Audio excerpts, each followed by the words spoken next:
اور اے نبی، ان کو آدم کے دو بیٹوں حابیل اور قابیل کے حالات جو بالکل سچے ہیں پڑھ کر سنا دو کہ جب ان دونوں نے بارگاہ الہی میں ایک ایک نیاز پیش کی تو ایک کی نیاز تو قبول ہو گئی اور دوسرے کی قبول نہ ہوئی۔ تب قابیل حابیل سے کہنے لگا کہ میں تجھے قتل کر دوں گا۔ اس نے کہا کہ اللہ پرہیزگاروں ہی کی نیاز قبول فرمایا کرتا ہے، اگر تو مجھے قتل کرنے کے لیے مجھ پر ہاتھ چلائے گا تو میں تجھ کو قتل کرنے کے لیے تجھ پر ہاتھ نہیں چلاؤں گا۔ مجھے تو اللہ رب العالمین سے ڈر لگتا ہے، میں چاہتا ہوں کہ تو میرے گناہ کو بھی سمیٹ لے اور اپنے گناہ کو بھی، پھر تو اہل دوزخ میں سے ہو جائے، اور ظالموں کی یہی سزا ہے۔ آخر اس کے یعنی قابیل کے نفس نے اس کو اپنے بھائی کے قتل ہی کی ترغیب دی تو اس نے اسے قتل کر دیا، پھر خسارہ پانے والوں میں ہو گیا۔ اب اللہ نے ایک کوا بھیجا جو زمین کریدنے لگا تاکہ اسے دکھائے کہ اپنے بھائی کی لاش کو کیسے چھپائے۔ کہنے لگا، ہائے کمبختی، مجھ سے اتنا بھی نہ ہو سکا کہ اس کوے جیسا ہی ہوتا کہ اپنے بھائی کی لاش چھپا دیتا۔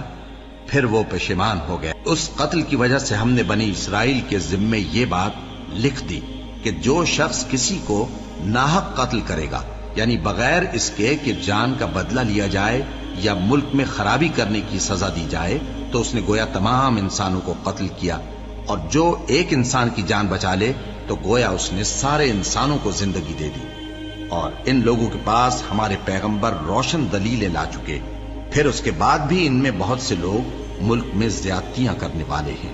جو لوگ اللہ اور اس کے رسول سے لڑائی کریں اور ملک میں فساد کرنے کو دوڑتے پھریں، ان کی یہی سزا ہے کہ بری طرح قتل کر دیے جائیں یا سولی چڑھا دیے جائیں، یا ان کے ایک ایک طرف کے ہاتھ اور ایک ایک طرف کے پاؤں کاٹ دیے جائیں، یا ملک سے غائب کر دیے جائیں۔ یہ تو دنیا میں ان کی رسوائی ہے، اور آخرت میں ان کے لیے بڑا بھاری عذاب تیار ہے۔ ہاں، جن لوگوں نے اس سے پیشتر کہ تمہارے قابو آ جائیں توبہ کر لی تو جان رکھو کہ اللہ بخشنے والا ہے، مہربان ہے۔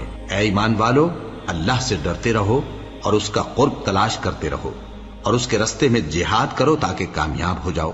جو لوگ کافر ہیں، اگر ان کے پاس روئے زمین کا سب مال و متاع ہو اور اس کے ساتھ اسی قدر اور بھی ہو تاکہ قیامت کے روز عذاب سے بچنے کا بدلہ دیں، تو ان سے قبول نہیں کیا جائے گا، اور ان کو درد دینے والا عذاب ہوگا۔